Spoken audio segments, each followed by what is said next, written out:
Hi everyone, this is Haris Zambarloukos and this is the Cinematography Podcast. The following podcast contains explicit language.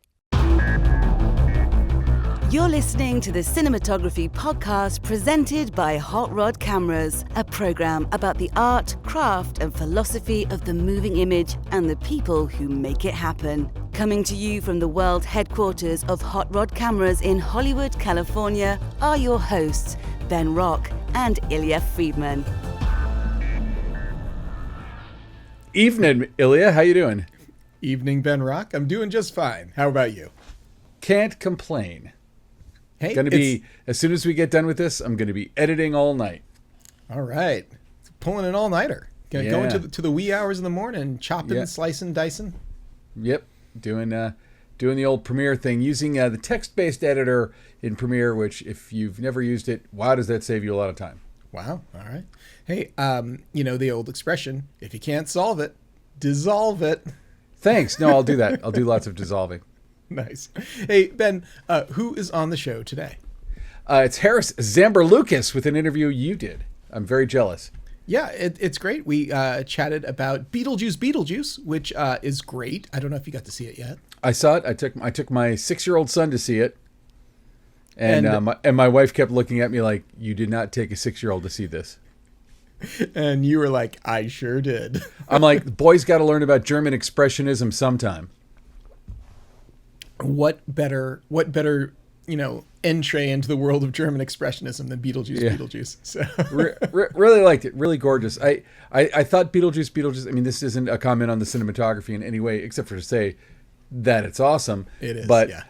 I feel like there's no way to make Beetlejuice a fresh idea because it's 35 years old. But I feel like they did a great job of finding fresh corners in it that we hadn't seen before and kind of revealing new stuff to us. I enjoyed it top to bottom. I really thought it was fun. Ditto. It's great. Yeah. And now, close focus. And we're going to get into that, and I get into that interview with Haris in just a few minutes. But first, what are we chatting about this week? What is our close focus? Well, something is going on right now, and it may not happen. So you and I were both kind of debating. I don't know what we'll give the over-under, but apparently DirecTV. Do you remember them? Remember cable? I used to pay them like $80 a month way back when. Yeah, you and me both. So DirecTV is trying to acquire their immediate competitor from back then, Dish Network. Both of them were the ones that would like come to your house and stick a satellite dish on your roof. And at the same time, also Sling TV, which Sling TV, if you have cut the cord, there's probably a 1 in 3 chance that you use Sling TV if you want to get your local channels and your Food Network and like basically sort of the basic cable package. There's a few YouTube TV, Hulu, you can do it on Hulu, but Sling TV seemed to have gotten in that market kind of before everyone else. So if DirecTV is able to get Dish Network and Sling TV, that would make them the largest TV provider in the world. Isn't that weird? Wow, that is interesting and a little bit weird. And linear television, they do have like a on-demand service. I've used the DirecTV on-demand service like way in the past. They did have did have that at one point, but I haven't used it in years, and I really don't know what DirecTV or Dish Network or Sling or what any of them are doing. It's been so long since I had any of that sort of. Well, Sling. I mean, like Sling is still in the game very, very much, and according to an article that I saw in the Hollywood Reporter, not talking about as many subscribers as I might have thought. It's about 20 million, which is a lot. But yeah, that's about how many they had when AT&T bought a controlling interest of them decades ago. And it's interesting because they tried to buy Dish Network before, and the government blocked them. That was in 2002. So, and they said that, it was going to be unfair competition or unfair lack of competition, unfair monopoly, especially for rural Americans. I mean, to me, that is the very definition of antitrust. It's the only two companies doing the same thing merging into one. So there is no more competition in the market at all. Yeah, it's pretty interesting. I don't know what's going to happen with that, and it doesn't feel like much ado about nothing, because it's a lot of people, and there's a lot of people like paying for that subscription. But it does satellite getting your TV via satellite feels slightly antiquated, even though that's how a lot of people actually don't know it, but they're getting their cable. The cable's running to their house, but they're cable service providers taking in those signals from satellites. Yeah, but also, how many people are getting cable service anymore? I mean, like, cable is kind of a dying thing. It's still quite a few. It's still a lot. It is now, the tipping point happened about a year or two ago. I think the pandemic really spread it along, but there is now more streamers, cord cutters than there are cable subscribers, but it is still like the second largest block out there. I only recently, within the last few months, cut the cord, and part of it was when I looked at my bill to see how much I was spending on cable versus internet, I was shocked. I mean, like, I thought it was going to be like half and half. No, it was like 3/4 and 1/4. 3/4 of it was being spent on cable, and I'm like, I hardly don't ever watch it anymore. Like, who watches cable TV? Yeah, internet speeds have continued to increase and costs has continued to come down. We're still really high compared to the rest of the world, but I feel like cable television, I feel like the bottom hasn't fallen out of that yet. I think that cable television prices are going to come down, and it's going to be almost like an add-on giveaway thing to your internet service here soon. I mean, it would have to be. I mean, like, honestly, if it was just a fair price, I'd be okay with it. But it was, agreed. It was a lot. But like, if this goes through, by the way, this officially takes AT&T out of television. This is like the last of their TV holdings. Mm-hmm. Oh, Gotcha. and it made you laugh, so I want you to talk to you. How much would DirecTV be purchasing Dish Network for? What's the asking price? The asking price is $1. This is true. This is a fact. They want $1 for Dish TV, and or Dish Network, I should say. They want $1.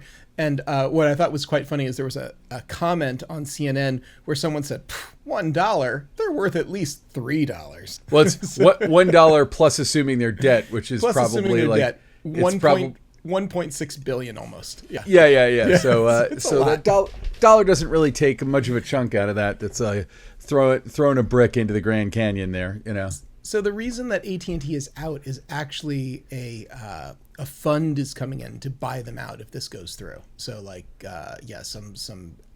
some giant fund is going to put $10 billion into it supposedly, and who knows what $10 billion is nothing to sneeze at. That's an awful lot of money. So we'll see what happens. I just wonder, like, if this happens, what's the cheapening? What's the downside for A, the consumer, and B, the industry that has to make the stuff that's going to be broadcast into these wonderful satellites that some percentage of people still use, apparently. Yeah, it's interesting. So the private equity firm that is currently has a 30% interest in DirecTV is called TPG, and they're already in for about $1.8 billion. They're going to buy out AT&T's 70% stake. That's essentially what they're looking to have happen. So I think they have to get some. They're out of Europe, and I have no idea what their plans are. But usually private equity, they've got various plans, typically to maximize their return on investment, and they probably have a fairly short time horizon because the people who put the money into that, they want to see return on investment. So it's a pretty big gamble for someone if they don't already have a clear plan. My guess is they probably have a clear plan. No one makes this sort of gamble without clear plans in place. Of course. Well, that's about as much as either one of us knows about this. So I think it's a story that is worth following. And why don't we go ahead and get to the interview? Let's do it. Here's Haris Zambarloukos. The Cinematography Podcast Interview. Haris Zambarloukos, welcome back to the Cinematography Podcast. It's so great to see you again. Last time was Belfast, and you've got a new movie now called Beetlejuice Beetlejuice. Welcome to the show. Oh, it's nice to be here. It's good to see you again, and nice to chat about it. Yeah, this movie is a delight. It really is so much fun, and it looks like you guys had a lot of fun making it. Was it as much fun is this one of the exceptions where it was as much fun to work on as it is to watch? I don't know. Maybe it was a bit more fun to make. We really did enjoy ourselves, and there was a huge kind of collaborative effort made here, and it was a real delight and a pleasure to kind of bring this to screen. So Beetlejuice, 1988, Beetlejuice, 2024, 26 years in between here. Can you talk a little bit about how much you had to take into account the original look versus the new look? Where does the look come from? Well, I was hugely inspired by Beetlejuice. I was 18 years old when it came out, and it made a huge impact on me. I'm a huge fan of Thomas Ackerman, the original cinematographer, and I thought his work was absolutely incredible. So I certainly wanted to pay tribute to that and be respectful to the film and see where we could take this. You're rekindling this movie, which probably was never conceptualized from the beginning to have a sequel. All these years later, original shot on film, shot on Panavision. You're coming back to it now. I'm assuming digital. I'm assuming Venice 2, something like that. I'd heard a little bit from Panavision. Panavision, auto Panatar lenses 2, that sort of thing. Can you talk a little bit about the modern update of the original sort of style that you came up with?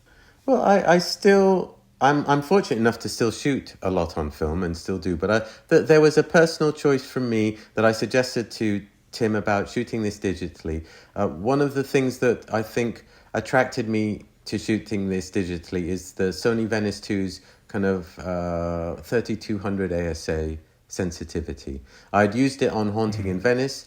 It was a new camera. I'd only used it on one film, and I went into prep for Beetlejuice immediately after Haunting in Venice. And I'd used the auto and the ultra panatars on Haunting in Venice, and they just managed to give you a very high fidelity image at a very, very low light sensitivity, and create a 1:8:5 aspect ratio at over 8K. By that point, because the auto and ultra panatars are so rare and so few sets, you can literally only do one film at a time with them. They had developed the Ultra Panatars 2s, and they're a far more ergonomic, modern housing, but they have all the characteristics of the original Panatar lenses. And they have a certain magic to them.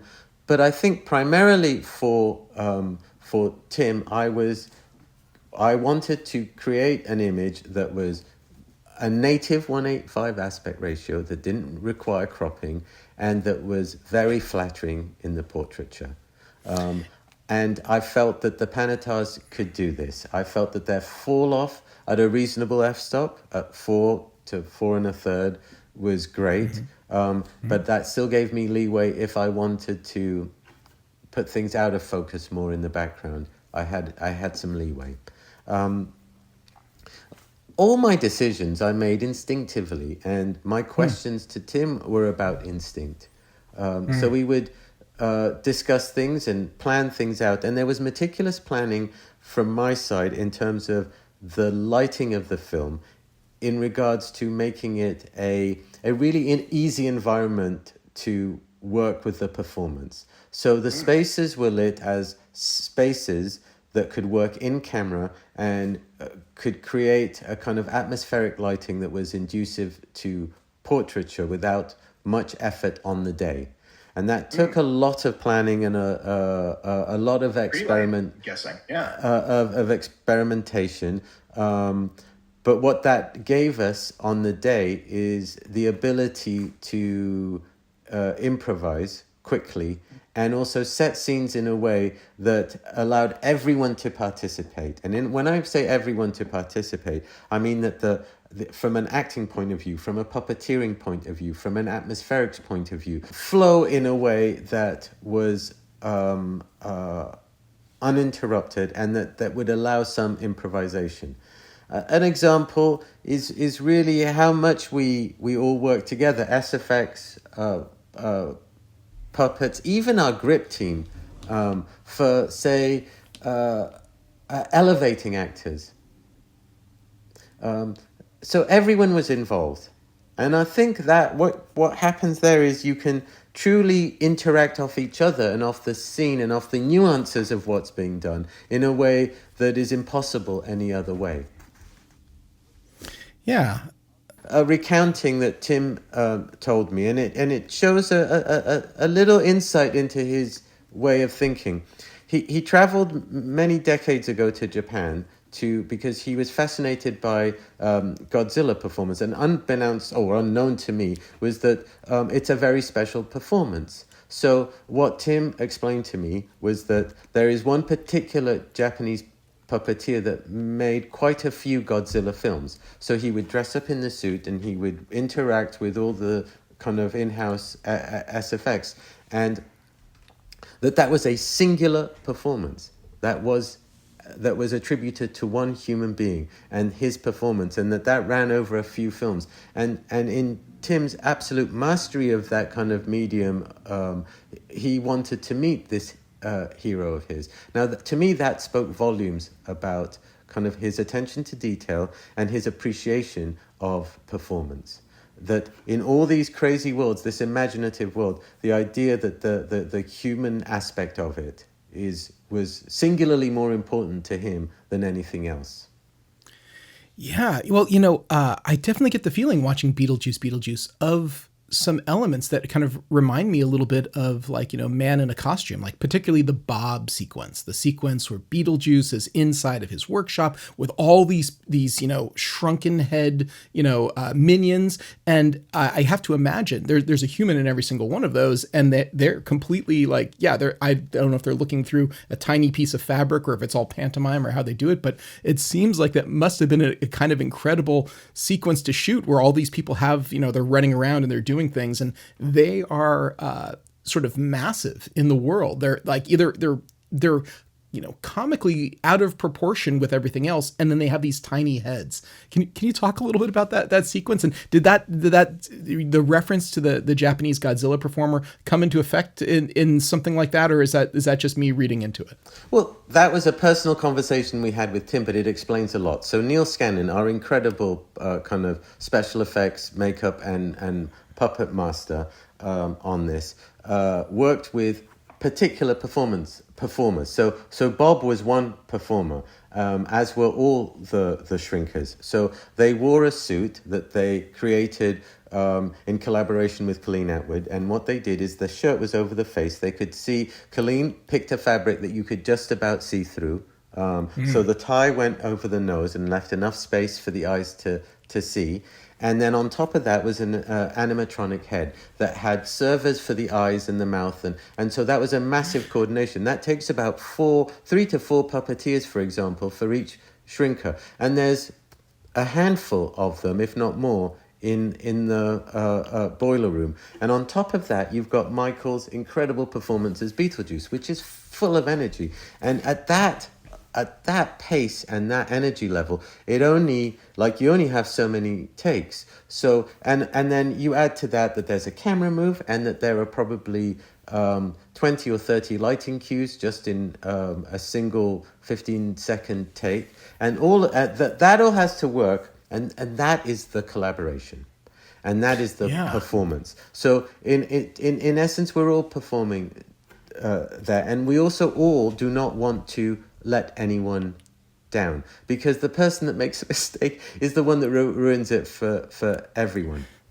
And so the stakes were high, but that only because you don't want to let your team member down.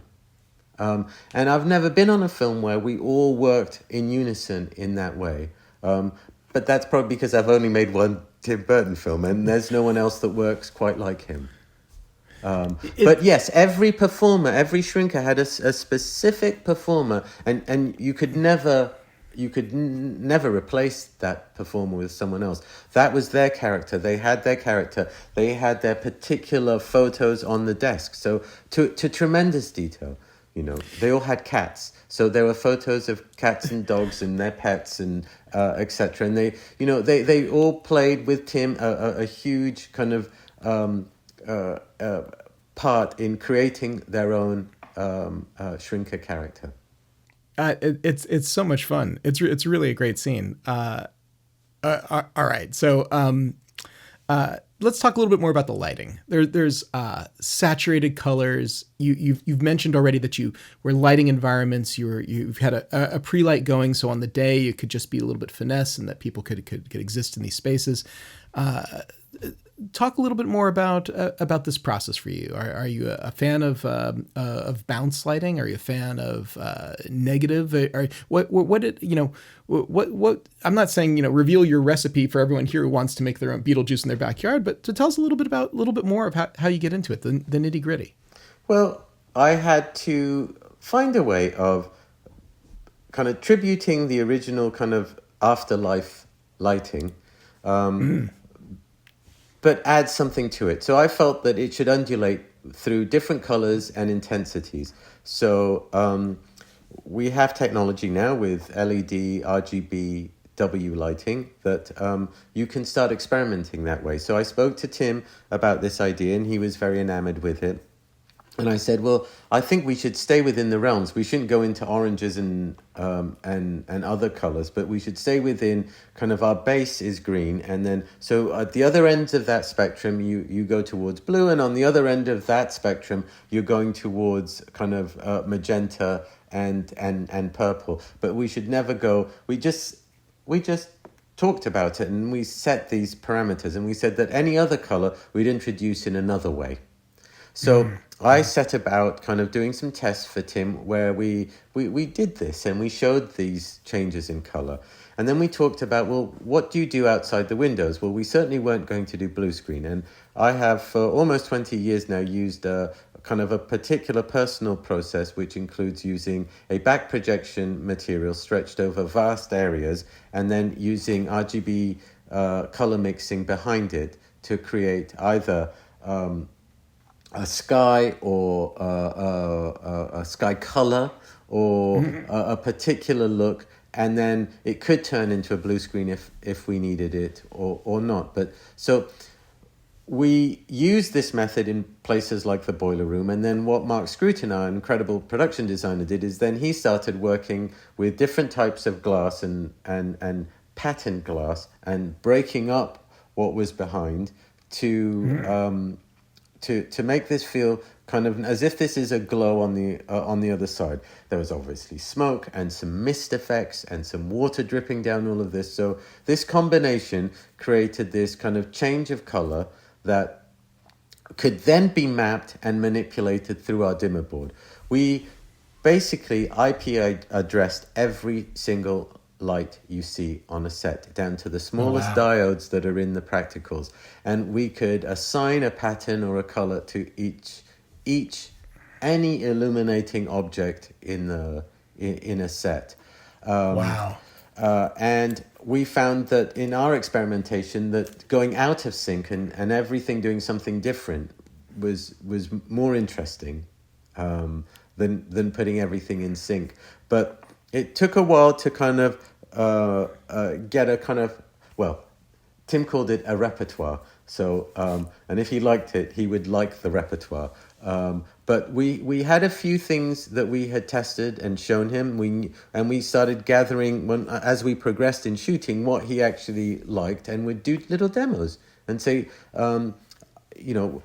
this is A, B, and C, and which one do you think for this scene? And he'd pick one, and we used kind of our own instinct and his, and it was quite quick because the work had been done in prep.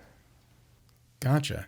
You definitely have very distinct looks going on in your different set pieces. There's a very distinct look in the miniature set sort of world when the family and Beetlejuice sort of are shrunk down or jump out. There's definitely the look of the afterlife sort of netherworld, and then there is sort of this outside of the house around town, sort of like a more normalized, almost Mayberry sort of quality.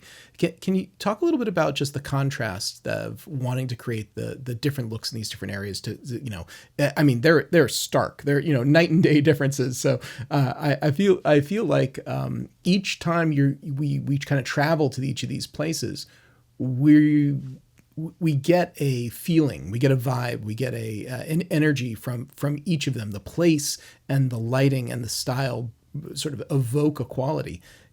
Was this as intuitive as the rest of the process? Did you just kind of feel it out, or talk a little bit about the contrasting, set pieces? It was intuitive, but at the same time, to my eye, and I think we shared a similar kind of palette and taste with Tim, is that going too heavy in one direction almost negated the effect that it was having. So I would always try and do something that kind of was almost like a palette cleanser. So if we were in that undulating world, like for example in Willem Dafoe's kind of office, there would always be a tungsten light somewhere. There would always be a source of something that was quite extreme blue-green and quite dark.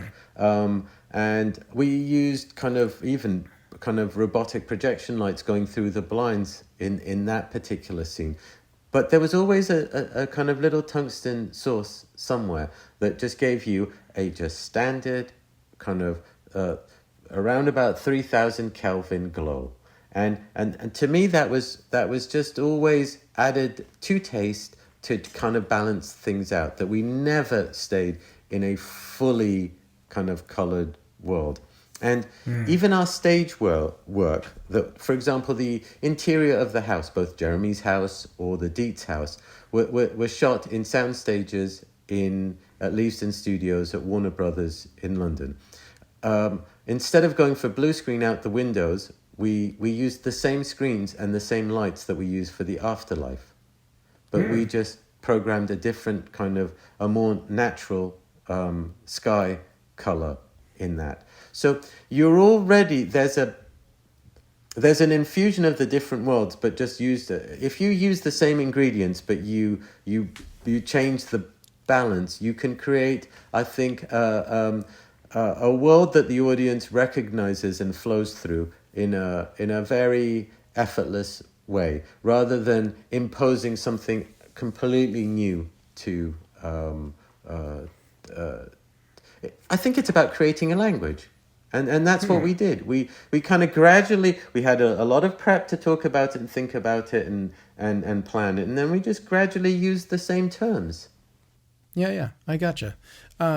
So speaking about the prep process, talk about specifically the animated lighting sort of work you were doing with your board op and your gaffer, I'm assuming then, because I assume that it wasn't so much finding it on the day, but it would be like cycling programs or, saying, hey, we kind of like this combination of teal and green and cyan here or whatever it might be.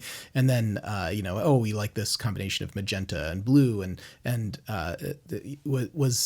was that is also intuitive, or are you setting up charts or bringing in talent, or how do you choose? No charts, but it's exactly as you just described it. So, and also this wasn't the first film we'd used this technique. So, for example, in how to get our sky colors for a more natural effect, we used the same screens and the same lights for Death on the Nile, but they were around about 1 kilometer long. They surrounded the Karnak and 15 meters high. And what we did is we used real photography for skies in Egypt. And at one point, what we did to demo its effect is we said, let's take a still, different types of day and let's program a time lapse of a sky from sunrise to sunset to darkness and back through. And we programmed that in. And it took a day of programming, but that gave us, you could then pick the times of day. We did something similar for the Afterlife. So we almost did a kind of a time lapse of what it would be like. And we did it, and we could then just note it. But we'd already done, as I said earlier, I mean, for me, this type of a process, I started on Mamma Mia. So that was about 2008. So this technique, and it's just evolved over time. So I use very kind of, I try to keep as much crew as I can over my films. So this is, I think it's been building up to using this technique for me as a safe tool, a comfortable tool, something that I'm familiar with. And it just found at this level, the right home for it. All right, I want to dive into this just a little bit more, because this is fascinating to me, and I haven't heard at least I don't think specifically this sort of technique that you're describing for this sky projection mapping, creating with light. Is it? You weren't actually going out and shooting a time lapse and then projecting that. You were creating through the animated effects light against your screen material to simulate the sky, and you were able to pick the colors and the transitions so that you could simulate different times of day and the intensity and the colors and that sort of thing. So essentially you've got like a translucent material, which becomes the sky. Then you've got different lighting instruments that are front lighting or backlighting. It's all backlight, and in this case, only a sky effect. On Mamma Mia, it was a bit more technical, but again, and this only works out of focus. So of course, in the background, you can't see the texture with something. So it is. I call it kind of a form of impressionism, and the tools have changed. They were very different tools on Mamma Mia and very different tools now. To kind of make this work to a far simpler way and a more impressionist, but easier to use and easier to set up with more variation. It took the creation of the sky panel for me to, and so I think it hasn't changed for me since Death on the Nile in terms of the tools that I'm using in the way. It's just the degree of control and its use has kind of gone to this point. And I think it's quite theatrical, so it can only be impressionist to some extent in a realistic way, and then it just becomes something that is keyable, but also a lighting effect without going to in any way the expense of a volume, and predates volume by decades. Yes. So, but in this case, I think, and with the kind of very clever kind of production design that was implemented, we were able to create the kind of afterlife background in camera. I'm really impressed by all of the in-camera. Like I know it's so difficult to tell these days because the effects get better and better, but I feel pretty strongly when I see a lot of Tim Burton stuff, I know I'm seeing a lot of puppets, a lot of in-camera, a lot of really stuff that's happening in front of the camera. Maybe it's enhanced, but there's a lot that's happening there. Can you talk a little bit about the in-camera work and having to get it right on the day because you don't have that safety net of just a big piece of like green or blue material and some artists that are going to work on it for 6 months? Well, it goes back to that singular performance. In creating something in camera, there's one desktop, for example, one gaffer, one puppeteer, it becomes a singular performance. And that's why I feel it was such a kind of collective performance. We all played one small part to this. I mean, center stage, obviously, is kind of Tim's imagination and the performance that you get, which is just, it's unimaginable without Michael Keaton. But to do that and have no intrusion, because it's all in camera, and that he can play off what he sees out of the boiler room. He can play off the shrinkers can play off him. We can react in our lighting cues to what the performance is doing on the day in camera. There's something that you just can't. The cumulative effect of that is I believe greater than the sum.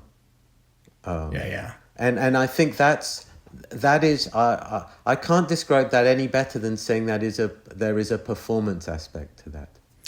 I would go so far as to say is that there's so much good sort of practical gore from like all the people, a lot of the people in the afterlife. They're in the state of the last moment they were in when they passed. So you've got people with these gaping wounds and all kinds of other things going on. Some of them are animated, and I know from having to work on movies that we're doing in camera effects decades ago.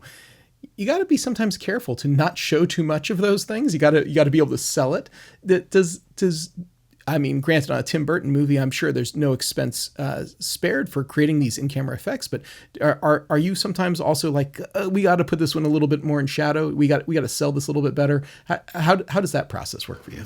It's a combination of both that, but also I think Tim's use of humor in these situations that allows you to not stare at something, to have just the right amount of horror versus humor.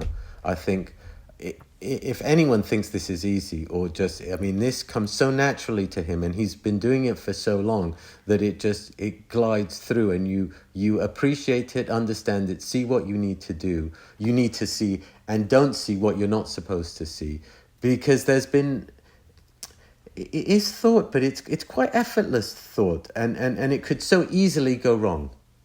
I mean, you definitely feel that. Oh yeah, that it could very easily go the wrong side of humor or the wrong side of horror. Yeah, I never felt that on this shoot. It just always felt just right. It's a tightrope for sure, but the movie walks it so well. It's like, I won't say that I ever felt the sort of like horror that I would feel from a straight horror film, but at the same time too, it's like it's not a bright comedy. It's not all comedy. There is this circuitous route that kind of walks between gore in sort of like the afterlife, idealized sort of modern day perfect world, and finding the funny in both of these situations as they kind of collide, as they overlap. It's brilliantly done. It's for me, that's the fun of the movie. The movie Beetlejuice just has so much good stuff in it like that. So each of these scenes and these set pieces, a lot of them, they move really, really fast. I know on set things hardly ever move fast, and that pace, it's like you probably are setting up and doing work for what's going to end up being 6 seconds, 9 seconds, maybe 20 seconds of screen time. Can you talk a little bit about the pace of working to collect these pieces? Especially, I'm thinking of like sort of like action sort of chase sequences as you get to the bottom. I imagine that was weeks and weeks of work to get that in the can. How does the pace of the movie correlate to the pace of making your days? This was actually a low-budget, low-schedule film for its ambition. It was a 9-week shoot, so there were no 9 weeks. There weren't weeks and weeks and weeks of doing chase sequences. And unlike any film I've done, because it's so complex, each shot is so complex, that I think there was not a single deleted scene. So everything we shot is actually in the film. There may be a few deleted shots or unused shots, but we really did. You're really watching everything we did. But what was really interesting and fantastic, again, and this is what I mean by Tim just adds a pinch of salt as he goes along and makes things better and better and better. I thought his editing with Jay was superb. And what they managed to do, even on the very, very first cut that I was lucky enough to see after about 8 weeks of editing, they showed an assembly and I watched it, and what it had done, it had already rewritten, although the story was exactly the same. In a way, the rewriting and in the edit was into how much you used the afterlife and how much you saw the real life. And from the get-go, they had created an incredible balance there. I mean, that was right from what we would call the first edit. So I think, again, they used their instinct. As we progressed, it got better and better and better, but there was a real understanding of that, and you can feel it in that you could strip this down to it's a story about a family who are meeting for a funeral. I think the complexities of the human condition of a family meeting for a funeral and losing a loved one are explored quite well. in the film. And then this madness happens on top of it. That is quite an orchestra piece to put together, and to put it together in such a fun way as well. Where I feel like it's a very ambitious film with a very unconventional story. Because of the demonic world, because of the imagination that you can see, that you're kind of talking about death in this almost humorous way at one moment, in this horror way in another moment, and flipping between the two, and then having really great intimate moments. Now that balance of how much you see, for how long, how deep you go, how humorous you go. I don't know. It was just wonderful to kind of watch that very nuanced kind of directing. Yeah, That's Tim. That's all Tim. yeah. Well, certainly it feels like a singular vision. It doesn't feel like a movie by committee. It feels like, very, very much, and it plays out so spontaneous for being so meticulously planned. And I can't believe you did it in 8-9 weeks. That to me seems incredible. I would have guessed minimum probably twice that, but the fact that you guys pulled it off is dazzling to me. Okay, so did you get to see it with an audience? Have you been to see it with a crowd? And tell me what that was like. Did it hit the way you thought it would?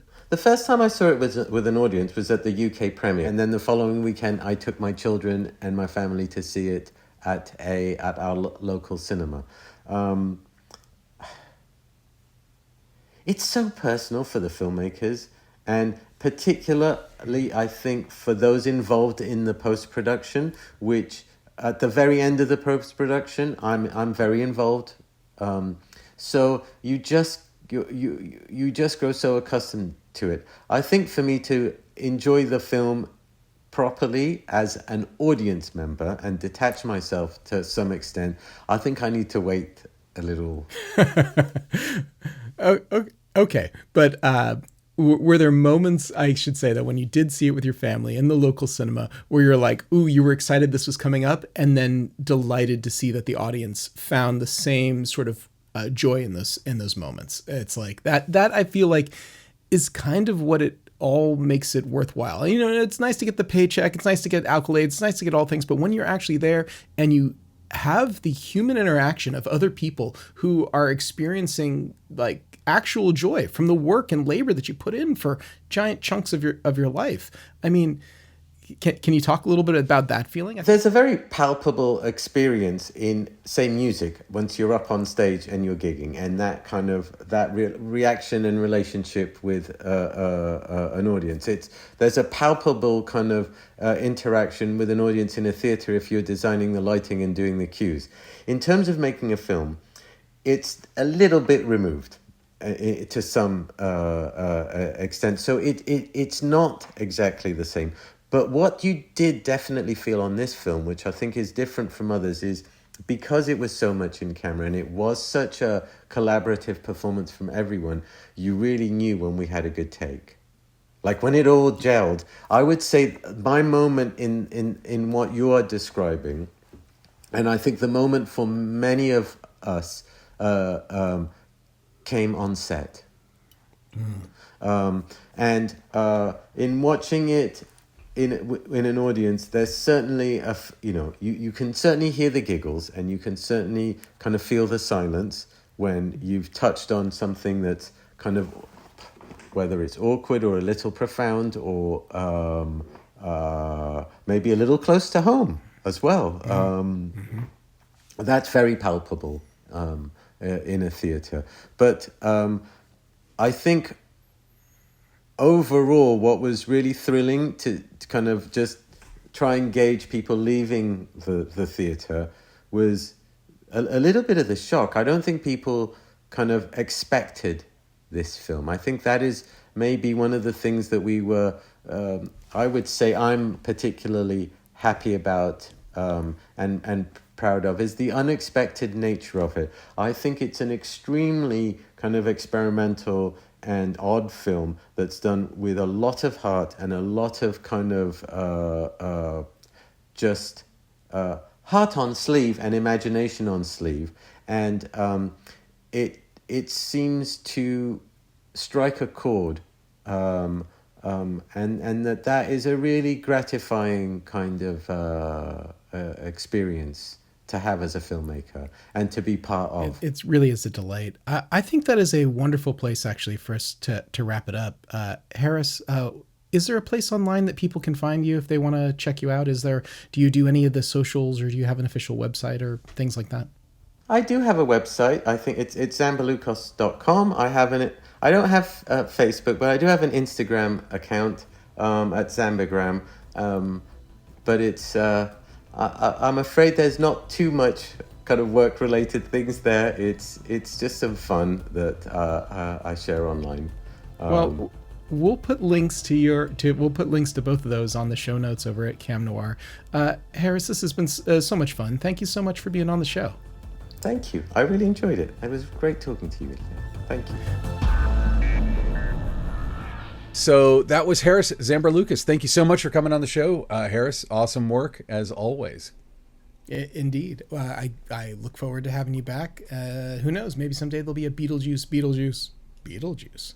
I mean, if you get the ticket for Beetlejuice, don't they have to have like an infinite number of Beetle guy who will come out and I don't know, haunt you?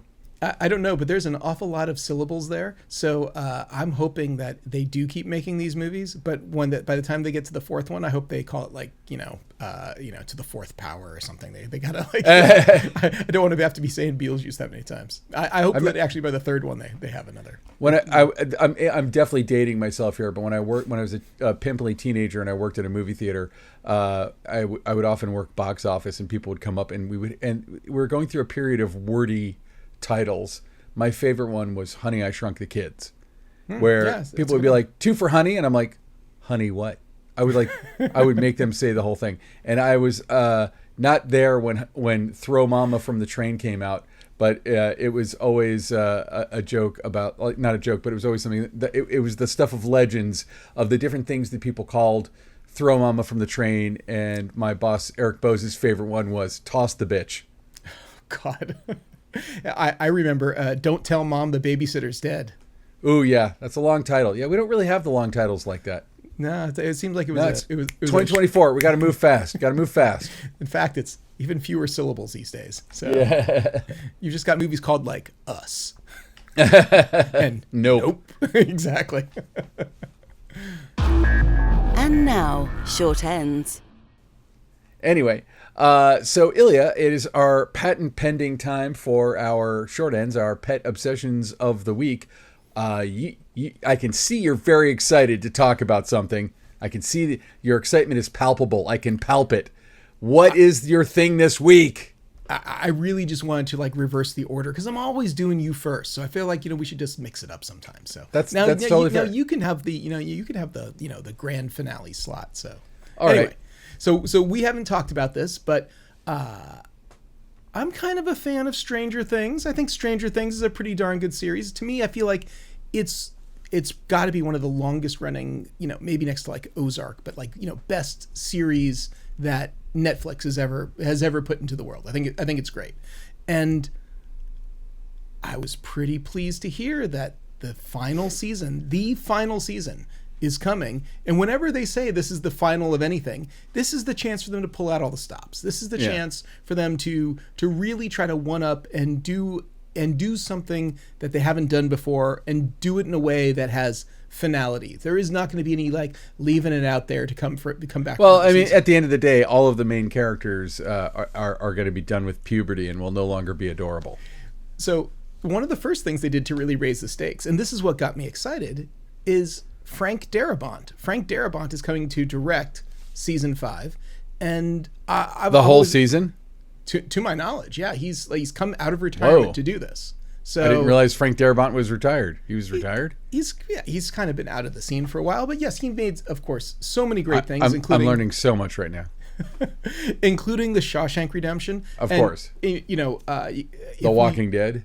Walking Dead. But if we jump back in time to like, I think Shawshank Redemption was like 94, and you know, I was in film school in 94, and Frank Darabont, for whatever reason, decided to come to San Francisco State and do an early pre-release screening of the Shawshank Redemption for like the film department with like, you know, maybe 800 of my closest friends or something like that, whoever like the film department was at that time.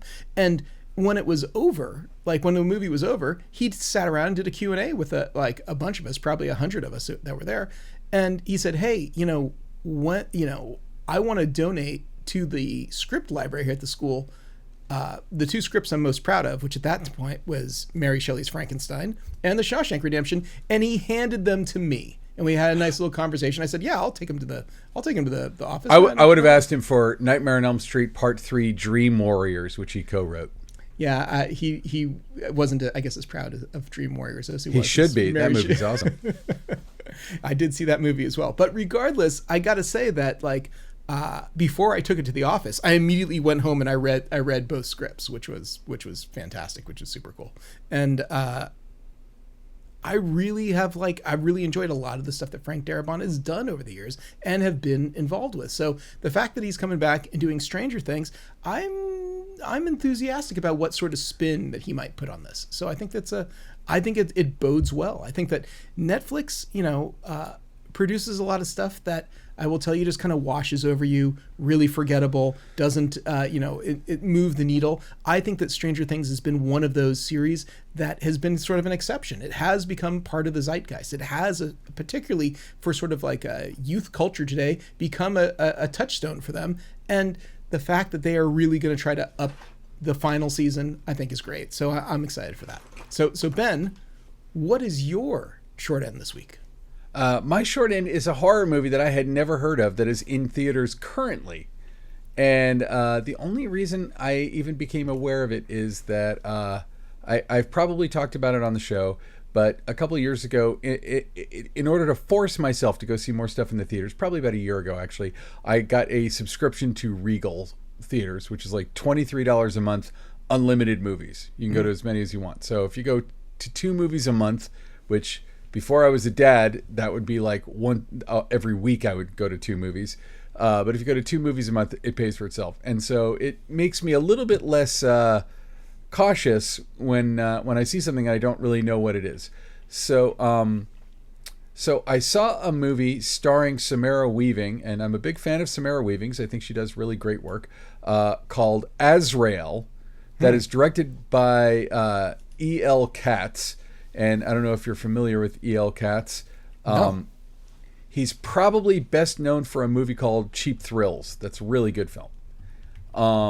And it was written by Simon Barrett, also Second Unit, directed by Simon Barrett. And Simon Barrett is probably best known for writing most of Adam Wingard's movies, including things like You're Next and The Host and the 2016 Blair Witch. But he also had a hand in writing, I believe, Godzilla versus Kong and all that other stuff.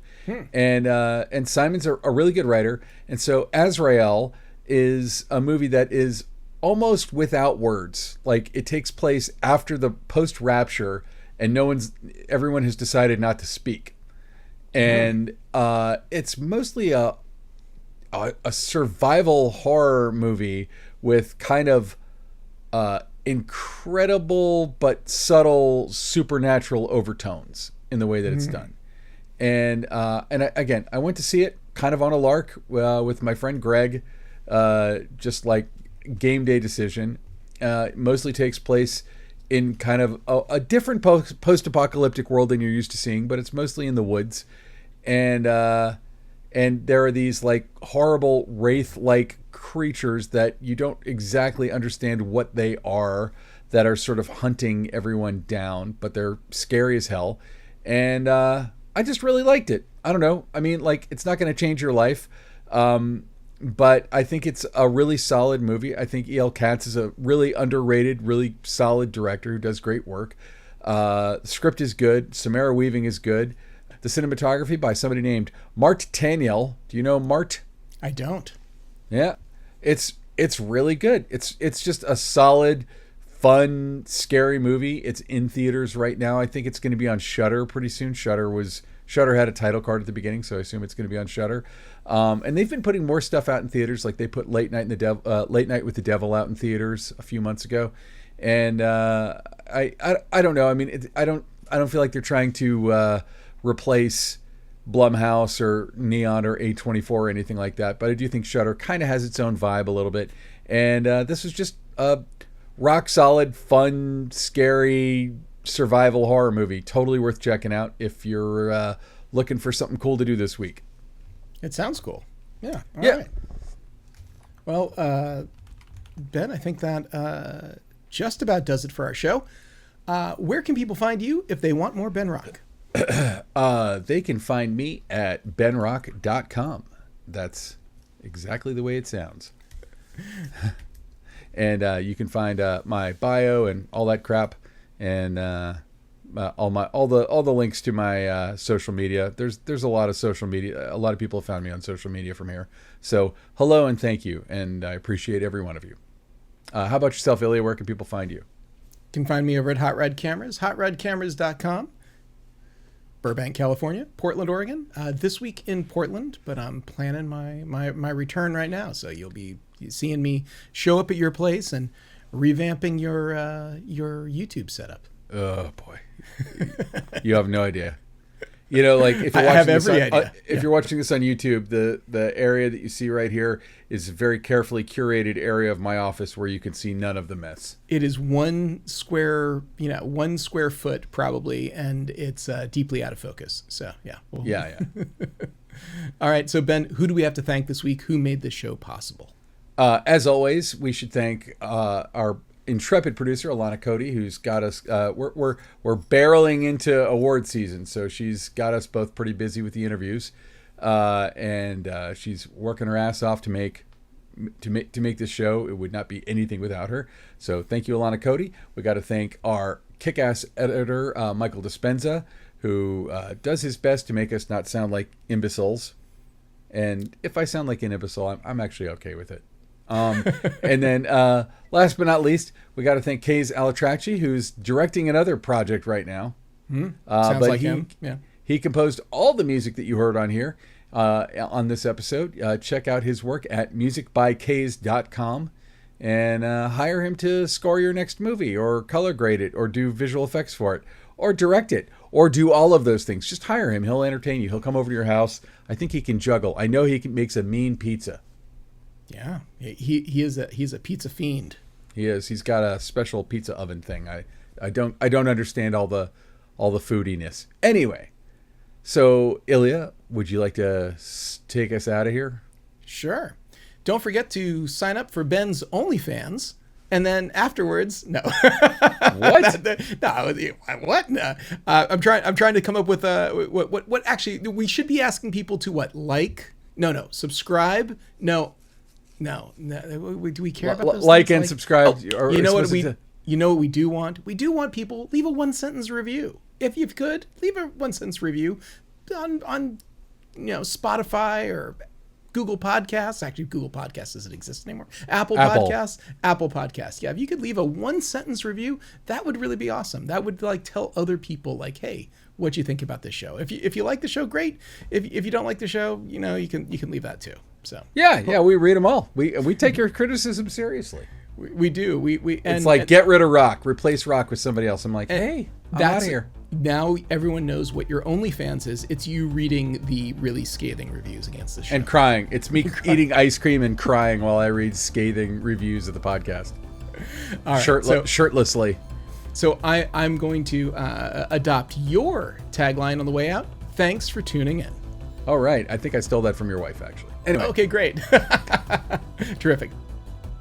This has been the Cinematography Podcast, presented by Hot Rod Cameras. Find your next camera, lens, or accessory on the web at hotrodcameras.com. Don't forget to subscribe to our show on iTunes and connect with us on Facebook and Twitter. Thanks for listening.